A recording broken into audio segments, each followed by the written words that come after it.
In today's video, I'm going to teach you how to add a badge to LinkedIn in 30 seconds. It's a quick and simple process that can significantly enhance your professional profile by showcasing your achievements and certifications.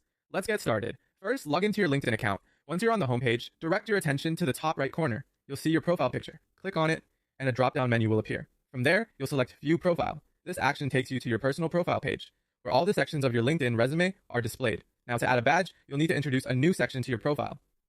Look just below your headline, and there you'll find the Add Profile section button. Click on that, and it'll open up several options for enhancing your profile. Next, you'll want to focus on the Licenses and Certifications part of this menu. You'll see it's right there under the Recommended category. Click Add Licenses and Certifications, and this will open a form where you can detail the qualifications you want to showcase. Let's fill out this form with the necessary information for your badge. Start with name. This should be the exact title of the course or program you've completed. Accuracy here is key to ensure that anyone viewing your profile understands exactly what you have achieved. Then move on to the issuing organization. This is the name of the institution or company that granted you this badge. It's crucial to list this correctly, as it adds credibility to your certification. Next, include the issue date.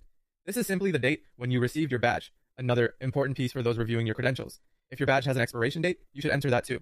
However, if it's a lifelong certification, you can leave this field empty. Now there's the credential ID, which is a unique identifier for your certification if it's provided by the issuing body. Not all badges have one, but if yours does, it's a good idea to include it. Lastly, the credential URL is where you can put the link to your badge if one is available. This URL provides a direct route for potential employers or connections to verify your certification online.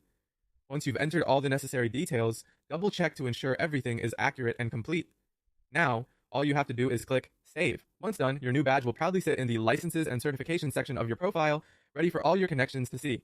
And there you have it, a professional badge added to your LinkedIn profile in under a minute. This small addition can make a big difference in how you present yourself professionally. Thanks for watching, and be sure to subscribe for more quick LinkedIn tips and tricks.